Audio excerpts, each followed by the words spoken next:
Bueno, vamos arrancando con la presentación. Desde luego un placer estar aquí con ustedes en el que probablemente sea el último webinar de este año tan particular, tan dramático que nos ha tocado vivir. Y bueno, un placer también tenerlos a todos ustedes conectados del otro lado. Vamos a charlar hoy un poquito de todo lo relacionado al mercado de renta variable a nivel internacional, a través de la herramienta que tenemos en el mercado local, que son precisamente los CDRs.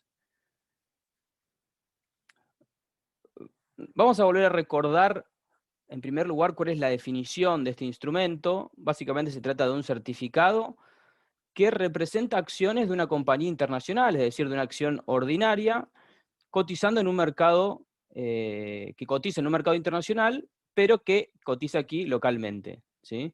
Entonces, este instrumento lo que nos permite es invertir en pesos en compañías internacionales que cotizan en las distintas bolsas del mundo, como las que vemos aquí, por ejemplo, la bolsa de Tokio o el New York Stock Exchange, el Nasdaq, la bolsa de Londres, todas estas compañías a través de nuestro mercado doméstico. Hoy lo que estamos viendo en el mercado es que estos instrumentos son los predilectos por los inversores locales. En noviembre, de cada 100 pesos negociados en renta variable, 62 pesos correspondieron a CDRs. Y esto representó un salto enorme en los volúmenes negociados con respecto a esta misma fecha hace un año atrás. Se multiplicó más de 7 veces, es decir, un incremento del 600% en la cantidad de CDRs que se transaccionaron en la bolsa local. Y esto un poco se explica a partir de lo que vemos en este cuadro aquí a la derecha, que es básicamente los retornos que han tenido este tipo de instrumentos a lo largo del 2020, ¿no?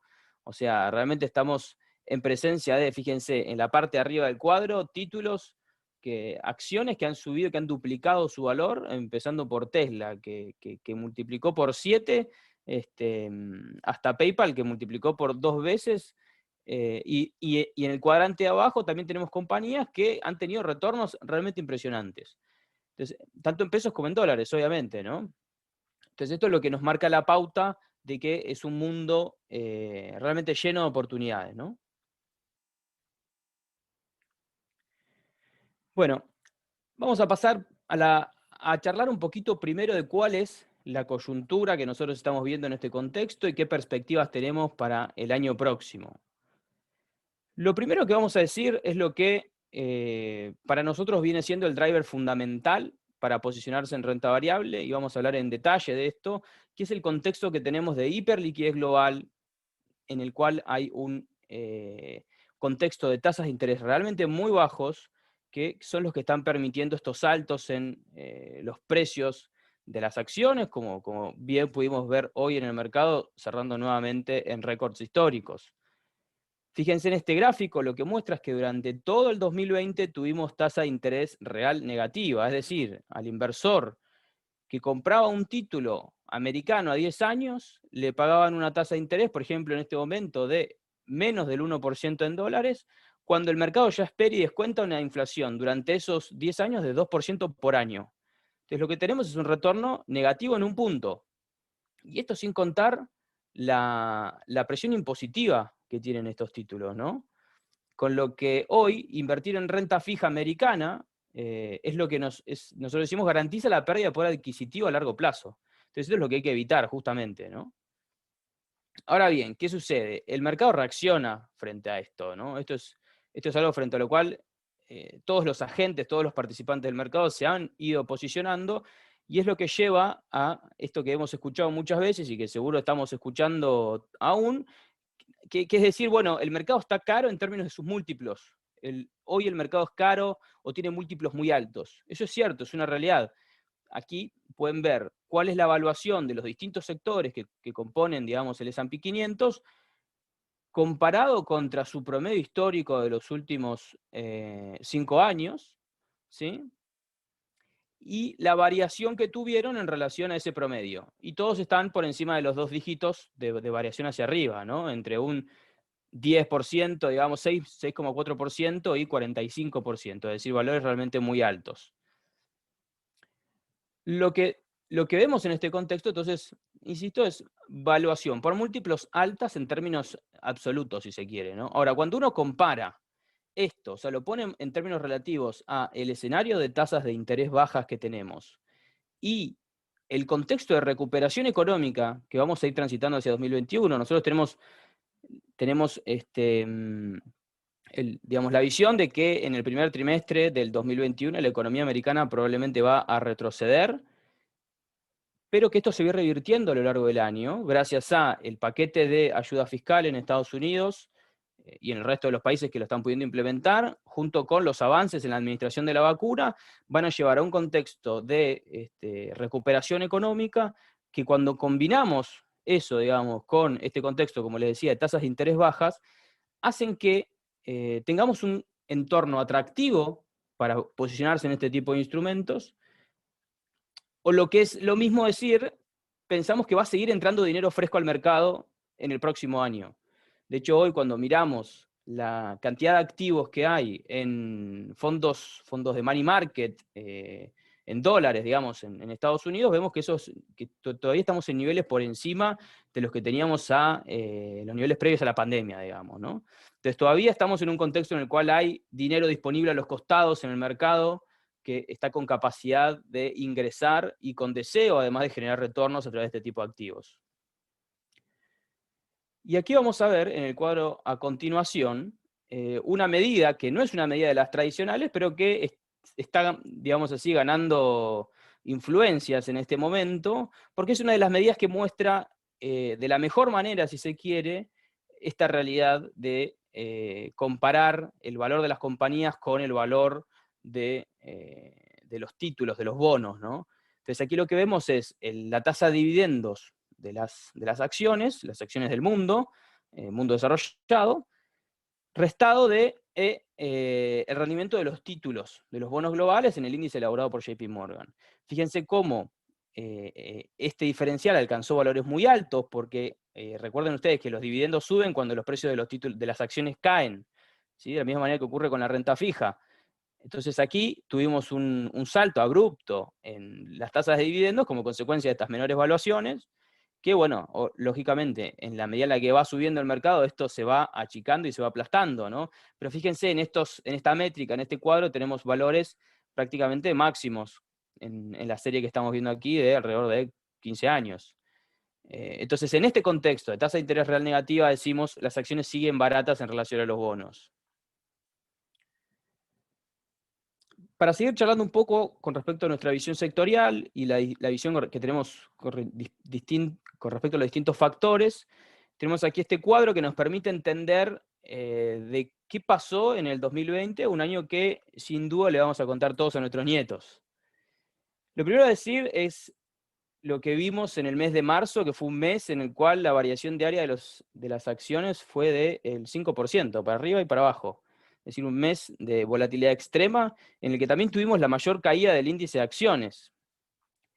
La mayor caída histórica. Esto, lógicamente, plantea un escenario en el cual, digamos, estar posicionado, bueno, podemos pensar que todo lo relacionado al coronavirus es un evento una vez, no va a volver a ocurrir, pero la realidad es que cuando uno asume riesgo de acciones, se enfrenta a este tipo de cuestiones, ¿no? Pero lo que vemos aquí es cómo se comportó el mercado en el 2020, y aquí tenemos algunos factores o algunos puntos que nos interesa resaltar. En esta línea de aquí, que está resaltada en amarillo en el centro, vemos la evolución de las FAM, es decir, Facebook, Amazon, Apple, Microsoft, Netflix y Google, ¿sí? En el mes a mes, y vemos cómo fueron líderes indiscutidos del mercado hasta agosto aproximadamente. Ya venían con una tendencia favorable y en marzo demostraron un poco ser los beneficiados de todo lo que estaba sucediendo, y esto se fue consolidando hasta agosto. De agosto en adelante ya vemos que pasaron a estar por debajo del promedio. Aquí el color rojo indica que las acciones de ese sector o de ese tipo estuvieron por debajo del promedio en el mes, o sea, en la columna. Con lo que aquí vemos también cómo las compañías con este perfil más de growth o de crecimiento tuvieron esta tendencia más bien bajista en los últimos 4 meses y empezaron a repuntar en los últimos 2 meses las acciones con un carácter más cíclico.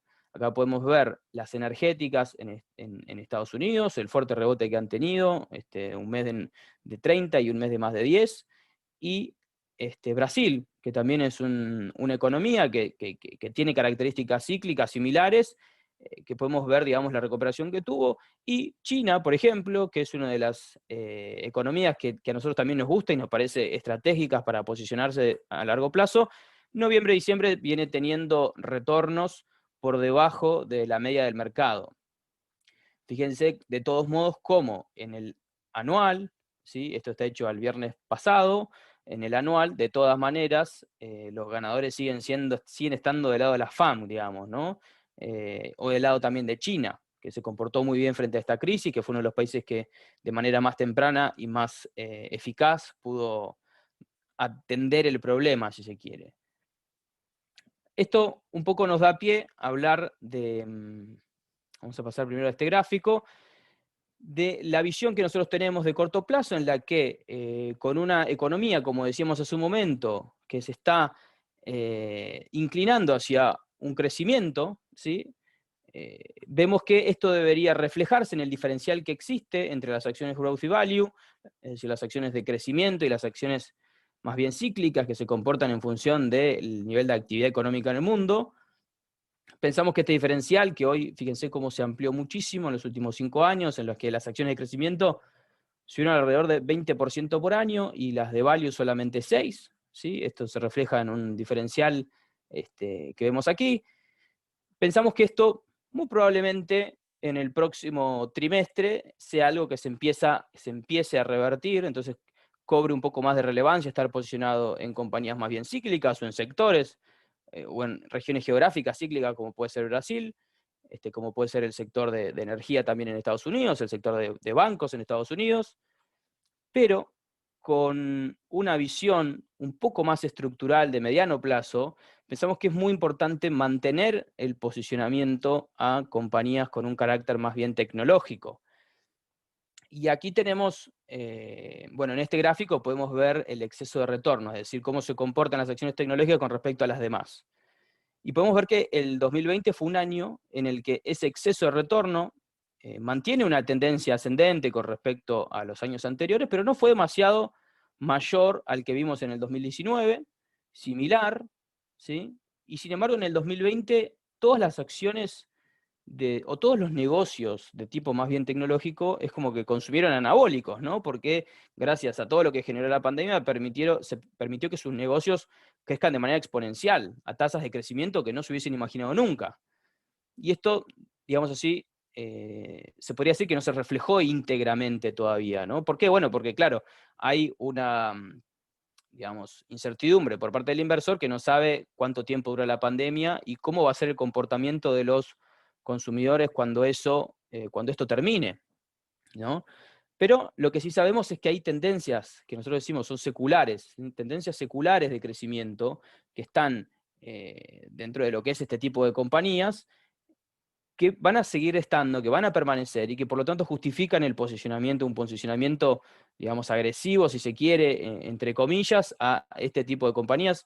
Luego vamos a ver un poco más cómo se compone nuestro portafolio, el portafolio que nosotros sugerimos, pero, digamos, es importante tener en cuenta esto. Hay tendencias importantes como la transformación digital, que están tratando de llevar adelante la mayor parte de las compañías, los negocios en la nube, o lo que se conoce como cloud computing, lo relacionado a e-commerce, a gaming, lo relacionado a la vida remota, ¿sí? Es decir, trabajar, estudiar, e inclusive ahora recientemente ir al trabajo desde tu casa, ¿sí? Tanto como también el negocio o la tendencia hacia los pagos digitales, que eso es algo que también se ha consolidado, que viene con tasas de crecimiento muy altas en los últimos años, pero que este año tuvo un salto también muy importante. Y todo esto en un contexto en el que el mercado espera que lo relacionado a las nuevas tecnologías, al 5G especialmente, vaya apuntalando, inclusive creando nuevos sectores y nichos de negocio, ¿no? Hoy se habla de la posibilidad de tener ciudades inteligentes, autos autónomos, industrias completamente automatizadas, e inclusive cirugía a distancia, que son todas posibilidades que permiten estos cambios tecnológicos que estamos viendo y que todavía tienen mucho recorrido, ¿no? Especialmente lo relacionado al 5G, hoy es algo que se plantea como en una fase incipiente, con lo que en ese contexto nos parece nos parece atractivo mantener ese tipo de posicionamientos. Pero bueno, yendo ya más concretamente a hablar de lo que nosotros, bueno, lo que queremos hoy charlar más en detalle, que es esta propuesta, este lanzamiento exclusivo de SBS que tenemos, que es la forma en la cual nosotros consideramos que hay que capitalizar todas estas oportunidades que hay en el mercado. Es lo que se denomina cuenta administrada, es algo que funciona normalmente muy bien en Estados Unidos, en Argentina no tiene tanto nivel de adopción, pero que nosotros pensamos que tiene mucho potencial para justamente capturar estas herramientas a través de básicamente una administración profesional y eficiente de las inversiones. El concepto clave detrás de esto es ese, básicamente. Tener una administración profesional y eficiente de las inversiones en CDRs. Vamos a ver un poco más en detalle de qué se trata. Bueno, hoy hay básicamente dos estrategias que los inversores típicamente utilizan en este contexto para invertir en CDRs. La primera es comprar y mantener, ¿no? O lo que se considera como la inversión buy and hold o a finish. Esto lo que plantea es, de alguna manera, bueno, la posibilidad me posiciono en un conjunto de compañías, no hago mucho más esfuerzo que eso, yo como inversor no tengo que hacer mucho más, ya me posicioné, entonces voy a tener un riesgo también relativamente moderado, se podría decir, porque bueno, si el mercado se pone en mi contra, yo puedo esperar muchos años y en algún momento voy a tener más plata que la que puse, pero claro, tengo retornos mucho menos interesantes, ¿no? Porque no puedo aprovechar las oportunidades que da el mercado, posicionarme en las nuevas tendencias, y tengo compañías que son las que quizás estaban más atractivas en ese momento, pero digamos, después fue cambiando eso, ¿no? Entonces este sería si querés, el polo de comprar y mantener. Del otro lado está el trading activo, que en Argentina, tras de CEDARS, tiene una ventaja, ¿no? Porque fíjense ustedes que el tratamiento impositivo es similar al que tienen las acciones locales. Es decir, que no se paga impuesto a las ganancias por la compraventa, con lo cual uno puede generar retornos, salir y no generar, digamos, un hecho imponible en esa operación. ¿Pero qué tiene? Tiene un esfuerzo muy alto por parte del inversor que tiene que estar continuamente mirando y analizando todas las decisiones que toma, porque son decisiones de riesgo alto, ¿no? Un inversor que está buscando las oportunidades diarias en el mercado, lógicamente asume los riesgos relacionados a esas oportunidades. Y lógicamente, digamos, si uno se mantiene disciplinado en su estrategia, a largo plazo debería tener retornos más interesantes que los que ofrece la estrategia de comprar y mantener. Pero bueno, esto es, digamos, si se quiere, a expensas de un costo en términos de riesgo y en términos de esfuerzo. Lo que venimos a ofrecer nosotros, como le decía, una administración ordenada, profesional, eficiente de las inversiones, nos lleva a poder tener un pie en cada uno de estos objetivos. Un objetivo de mayor retorno, un objetivo de mitigar el riesgo y de tener esfuerzo bajo para el inversor. Y a continuación vamos a ver cómo logramos esto, cuáles son los principios que nosotros tenemos dentro de esta gestión. Bueno, la administración activa es lo que nos permite el objetivo de mayor retorno. ¿Sí? Aquí lo que tenemos es un monitoreo constante de la macro, de la micro, de cómo está constituido el portafolio, una reacción ágil que nos va a permitir capturar todas las oportunidades disponibles en el mercado, o una buena parte de las oportunidades que vayan surgiendo dentro de lo que es este universo de activos, un rebalanceo de la cartera que nos permita estar constantemente alineado a los objetivos del portafolio y al perfil que tiene el portafolio que nosotros estamos buscando para esta inversión. Un riesgo moderado a través de la diversificación, ¿sí? Este es un portafolio que va a tener una cantidad, digamos así, importante de compañías que nos permita generar esta diversificación. Es decir, un portafolio, como decimos, un portafolio robusto, ¿no? Entonces, que esté mirando todos los mercados que están disponibles, las distintas industrias, y dentro de esas industrias buscar más de una compañía para posicionarme de la mejor manera, con un horizonte de mediano plazo también. ¿sí? Porque en esto también es muy importante el horizonte de inversión. Y el esfuerzo del inversor bajo, bueno, gracias a que tenemos un equipo dedicado de gente con muchos años de experiencia en el mercado, tanto doméstico como internacional, en quienes va a estar delegada la decisión de estas inversiones y que va a ir generando una serie de reportes con frecuencia mensual, en donde vamos a contarles cuál es la performance, qué rendimiento tuvo y cuáles fueron los factores importantes que afectaron esa performance a lo largo del periodo bajo análisis. Concretamente, nuestros pilares van a ser estos tres. Los pilares que la cuenta administrada va a respetar es tener hasta 30 compañías, no más de eso, lo cual pero con un, digamos, un nivel que va a estar, digamos, en esos números, con lo cual nos va a permitir tener una buena diversificación. Foco en el mercado americano, que esto es algo muy importante, porque el mercado americano en los últimos 100 años tuvo un retorno del 10% anual en promedio, en dólares. En los últimos 20, que hubieron dos crisis importantes, la crisis del 2001 y la del 2008, ese retorno se acerca más a niveles de 7,5%. Es decir, el mercado americano ha sido el que mejor desempeño tuvo en las últimas décadas. Nosotros pensamos que es fundamental para los inversores de todo el mundo mantener una exposición a este segmento, a este mercado en el portafolio, y más pensando en lo que les contábamos hace un momento con los, si se quiere, los drivers más a nivel fundamental que hay hoy para tomar posicionamiento en este tipo de activos, en renta variable a nivel más general. Y dentro de las condiciones también está tener foco en los sectores con mayor potencial, ¿no? Donde nosotros vemos y consideramos que hay las mejores perspectivas de crecimiento en el mediano plazo. Y aquí tenemos lo que se conoce como el proceso de inversión, que es lo más importante a conocer cuando se trata de entender este tipo de propuestas. ¿Por qué? Porque el portafolio, que yo se los voy a mostrar ahora dentro de un momento, va a ir sufriendo variaciones. Y de repente, dentro de 6 meses o un año, el portafolio es muy distinto del que tenemos hoy. Pero esto va a ser siempre igual. Esto es lo que va a permanecer constante mientras todo lo demás cambie. Entonces, esto parte primero del análisis macro. Fíjense, es un poco lo que charlábamos al principio, las fuerzas más bien macroeconómicas, que son las que determinan el comportamiento de los mercados.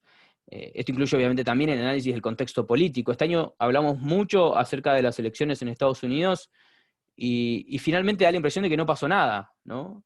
Entonces, digamos, es muy importante para nosotros tener también esto digamos, dentro del mapa que nos hacemos, porque es algo que determina o no decisiones de inversión. Es muy importante, digamos, ¿no? Porque imagínense, si uno hacía quizás la lectura de decir, bueno, vienen las elecciones en Estados Unidos, entonces es momento de desarmar todo lo que tengo, y bueno, si no volvía luego a entrar rápido al mercado, ahí había una oportunidad importante que se estaba perdiendo. Entonces, analizar el contexto político, obviamente, es algo que nos toca, ¿no? Algo fundamental. Obviamente también las tendencias demográficas, lo que va pasando en el mundo, la tasa de envejecimiento de los países, es algo que obviamente determina el crecimiento a largo plazo de las distintas economías y generalmente es un motivo importante para posicionarse más bien en mercados emergentes. Luego, el análisis más de tipo sectorial y, bueno, identificar factores de riesgo, ¿no? O sea, cuáles pueden ser los problemas a enfrentar en los próximos años. Durante los últimos años, un problema muy agudo que hubo en el mercado tuvo que ver con las subas de tasa de interés que tuvimos durante un tiempo importante. Hoy, la lectura, digamos, que podemos hacer está lejos de pensar en que ese sea, por ejemplo, un factor de riesgo. Ayer, precisamente, la Fed, en la minuta que publica perdón, en la reunión que tuvieron, en la que indican un poco cuál es la expectativa que tienen para, digamos, los tipos de interés en Estados Unidos, y ahí vemos que la mayoría de los directores de la Fed piensan que inclusive en 2023 todavía no va a haber subas en las tasas de interés, es decir, que van a permanecer en estos niveles cercanos a 0%, que son los que tenemos hoy. Claramente, si eso se fuese a dar vuelta en algún momento de manera inesperada, sería una variable muy importante a considerar para el diseño de este tipo de portafolios. Luego tenemos ya en la segunda instancia el análisis más bien micro, en donde ahí sí vamos más en detalle a la evaluación fundamental de las compañías, la evaluación relativa, entender los múltiplos de los distintos sectores, por ejemplo, entender cuáles son los márgenes de rentabilidad, la capacidad que tienen estas compañías de generar free cash flow, que también es generalmente algo muy importante a analizar, el track record del management, es decir, que los que toman las decisiones de esa compañía tengan al menos cierta historia para mostrar qué capacidad tuvieron para tomar buenas decisiones, y lógicamente el potencial de crecimiento de estas compañías. Eso es muy importante en relación a lo que nosotros venimos hablando, poder identificar aquellas compañías que son los próximos líderes, o que apuntan a ser los próximos líderes, o que son líderes actuales y que pensamos que van a permanecer en su condición de líderes gracias a su crecimiento. Y bueno, finalmente está la parte más técnica, tal vez, o más cuantitativa, que tiene que ver con el análisis del backtesting de los portafolios, los modelos financieros que nosotros hacemos, donde analizamos las correlaciones de los portafolios, el riesgo inherente que tienen, la liquidez, etc. Esto es lo que nos lleva a la decisión de inversión. Y de la decisión de inversión naturalmente viene un resultado. Es lo que aquí se indica como performance attribution. Es decir, vemos qué pasó con este portafolio que decidimos y que elegimos tener. Y eso nuevo, esto es un círculo muy virtuoso, retroalimenta constantemente nuestro proceso de toma de decisiones.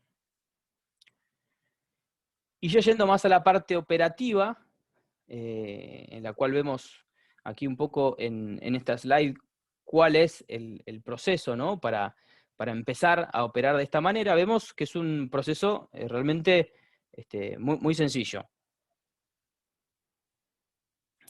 Lo que tenemos aquí es, bueno, vemos, básicamente no hace falta más que tener una cuenta abierta en SBS y firmar la solicitud de administración con este mandato. Va a ser una gestión eficiente porque no va a tener gastos de compraventa y solamente se va a abonar un management fee, como el que funciona en cualquier fondo de inversión, como el que tiene cualquier fondo de inversión, y va a ser accesible porque el monto mínimo va a ser de 500.000 pesos. Esto generalmente suele ser un monto mucho más alto, pero en este caso es un monto accesible y no tiene mínimo para futuros aportes. O sea, se pueden ir aportando los ingresos adicionales que tenga el inversor. Con lo cual, bueno, pensamos que realmente en este sentido es realmente muy fácil y muy sencillo, ¿no?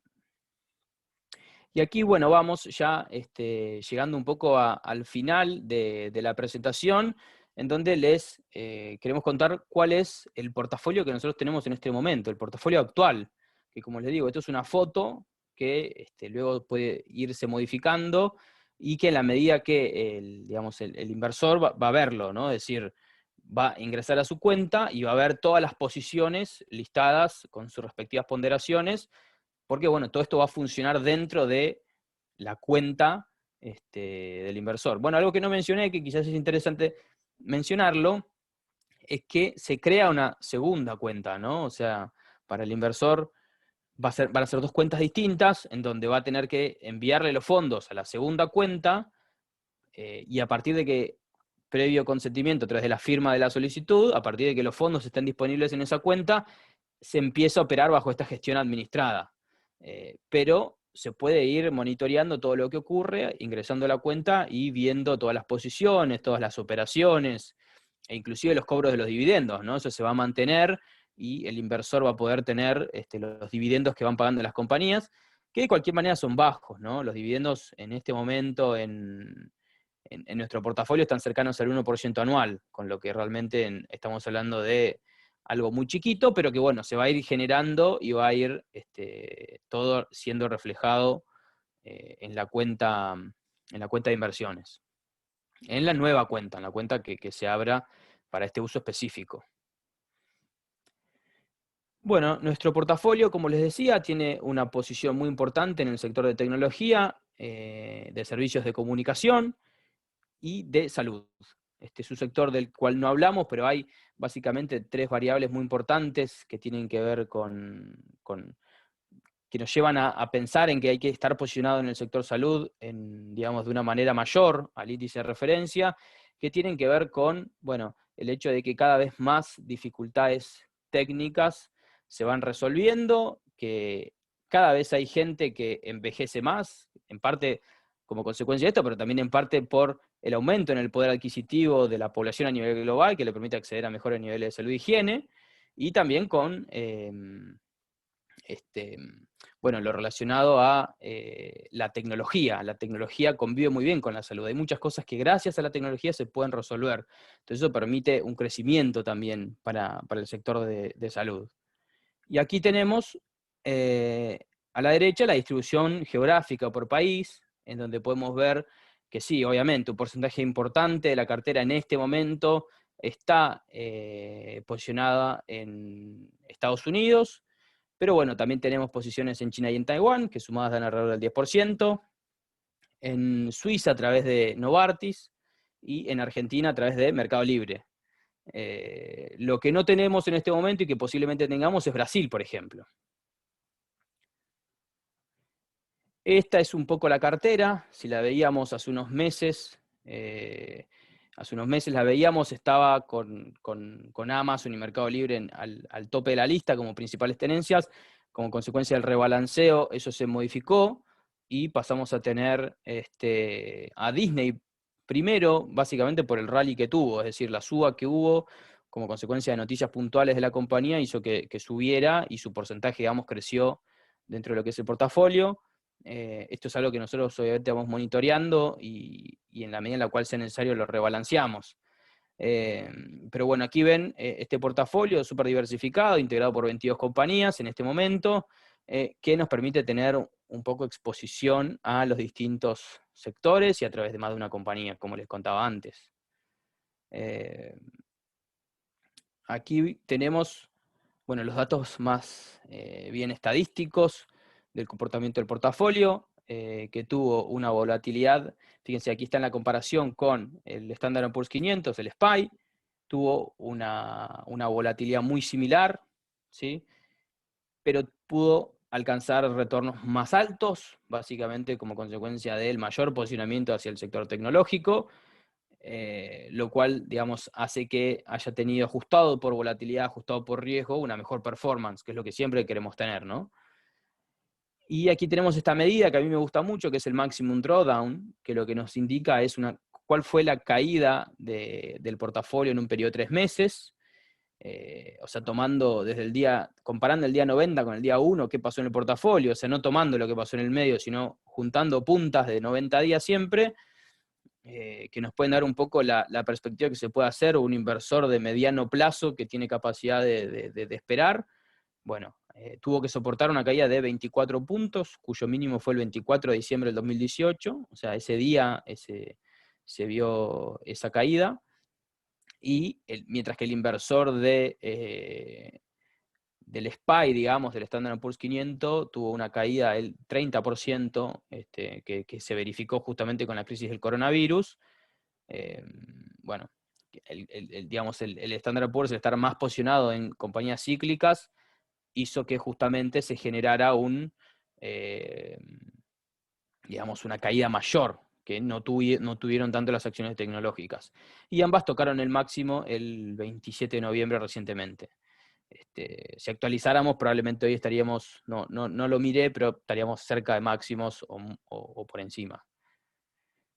Aquí tenemos un poco, bueno, para que vean cuál fue el retorno por año. En el 2018 esto empieza en 0, en el 2018 tiene 1,5 positivo, cuando el S&P tuvo algo negativo, 2-3 puntos.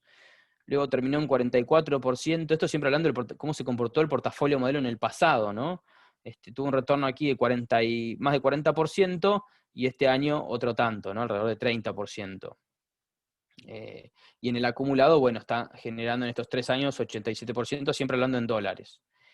Y tenemos la evolución de la volatilidad, que este es un punto muy importante a tener en cuenta. La volatilidad viene en ascenso, operando en ascenso, luego de la suba dramática que tuvo en marzo de este año, y luego no, digamos, no descendió a los niveles previos.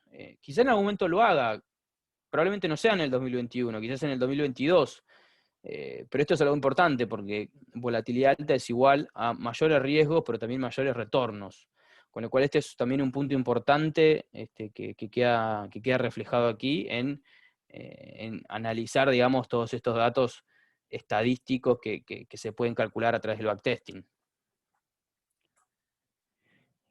Y bueno, esto también está bueno tenerlo, porque acá lo que nos muestra es, bueno, qué pasó en el 2020, ¿no? Como, digamos, esto es como parte de un reporte que vamos a poder generar mes a mes, es decir, bueno, qué pasó en el mes de enero del 2021 con este portafolio. Y vamos a analizar esto, ¿no? ¿Quiénes fueron los que más nos aportaron y quiénes fueron los que más nos sacaron al final del periodo bajo análisis en cuanto al retorno? Lógicamente los que más aportaron fueron estas compañías de e-commerce, ¿sí? Seguidas por las compañías tecnológicas más duras, ¿no? Las que generan semiconductores, digamos, las que producen todos estos chips que luego se usan en los dispositivos que nosotros todos tenemos. Y estas son obviamente dos tendencias que dejan muy marcadas en el 2020 y que las deja en una, digamos, como un modo muy acelerado para el 2021, ¿no? Es raro que año tras año se verifiquen exactamente las mismas cosas, probablemente no sean estos las mejores acciones del 2021, pero sí pensamos que van a estar por encima del promedio, porque bueno, vienen con una tendencia que ya es muy favorable, ¿no? Para lo que podemos esperar para el 2021, por todos estos cambios estructurales, básicamente. Y del lado de los detractores tenemos también algo muy interesante para analizar, que es básicamente la exposición a Chevron, Bank of America y JP Morgan. La realidad es que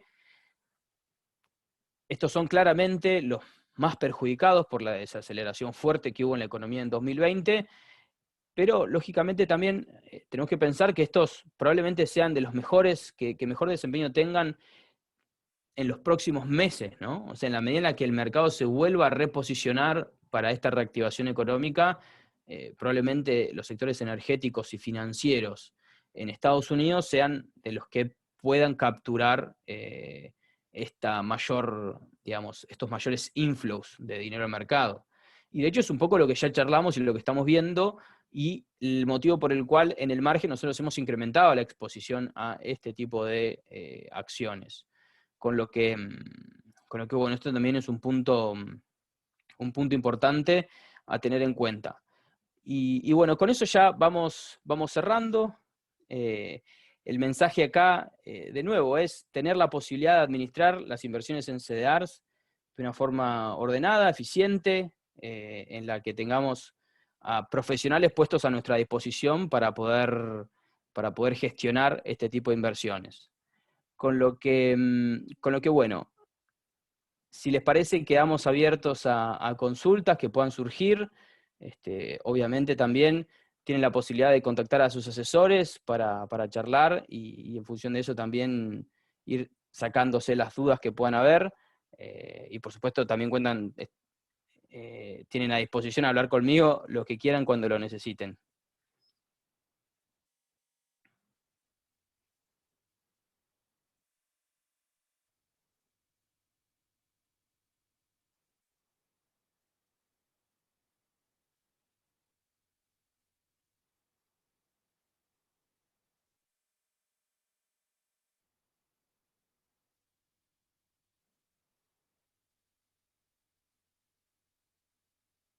Bueno, aquí nos van llegando algunas consultas que voy a pasar a contestar. Hay una consulta con respecto al monto mínimo. Si se debe mantener siempre un saldo mayor a los 500.000 pesos. En principio sí. Habría que ver, digamos, un caso puntual en el que un inversor se posicione digamos, solamente digamos, en ese monto y luego necesite salir. En principio el mínimo es ese, pero bueno, digamos, en principio lo ideal sería mantener ese mínimo, ¿no? Pero bueno, es un caso que podemos ver también uno a uno. Bueno, aquí tenemos otra consulta con respecto a si hay mínimo de permanencia.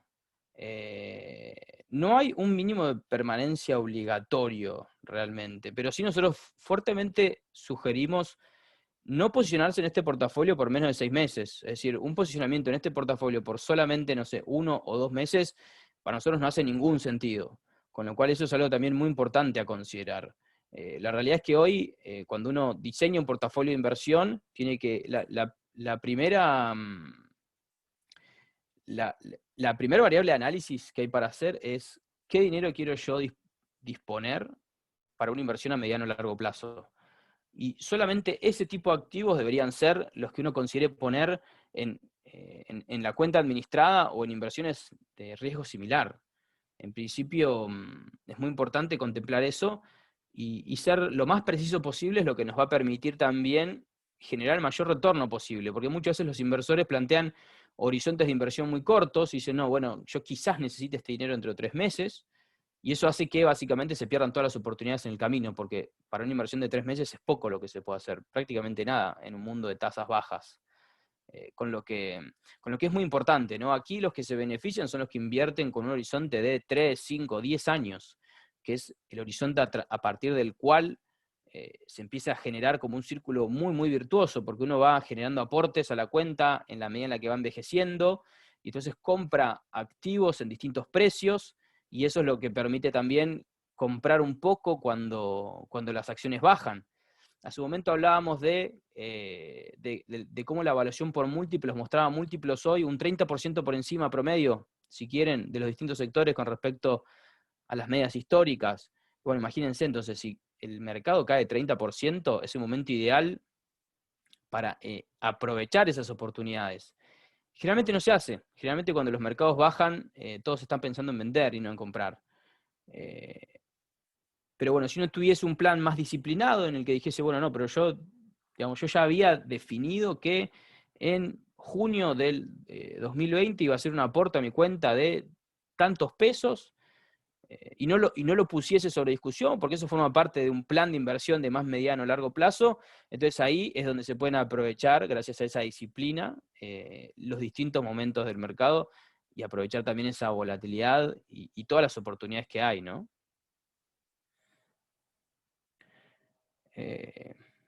Otra consulta sobre Brasil.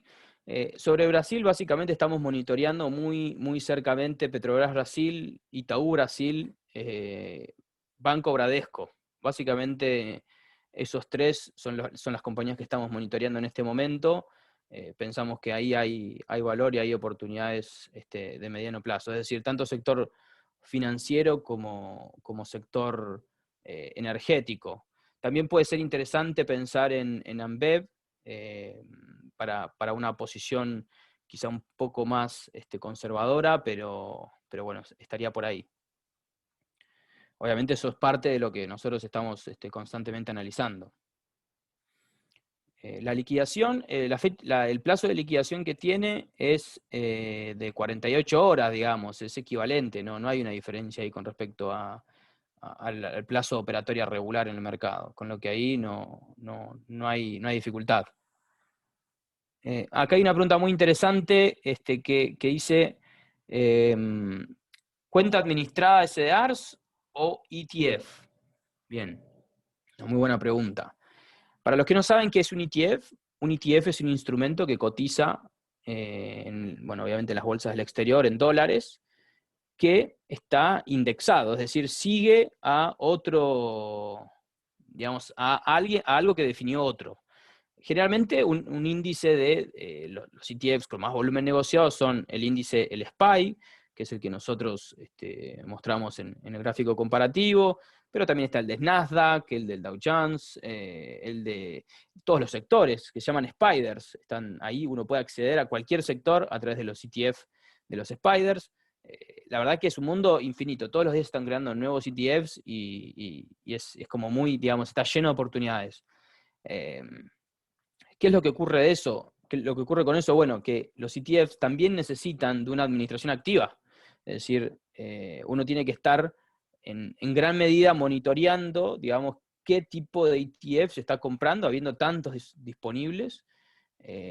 Digamos, hay una decisión ahí para hacer, ¿no? ¿Cuáles tengo que tener en mi portafolio? ¿Y cuáles tengo que tener? Y los tengo que tener y quedarme los buy and hold, o quizás tengo que ir haciendo cambios a lo largo del tiempo. Bueno, eso es lo que viene a resolver la cuenta administrada de CDRs, exactamente.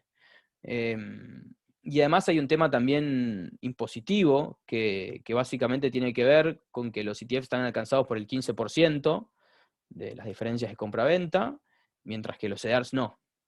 Con lo que para un inversor argentino es más eficiente tener posiciones en CDRs que tener posiciones en ETFs o en ordinarias, acciones ordinarias. Es decir, la misma acción, la ordinaria, o sea, no el CDR, la ordinaria, desde el punto de vista impositivo es más costosa.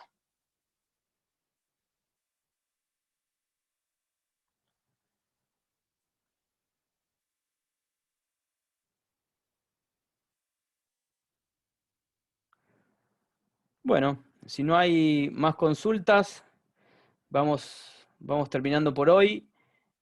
Un gusto, un placer haber podido estar y un gusto realmente que se hayan podido conectar.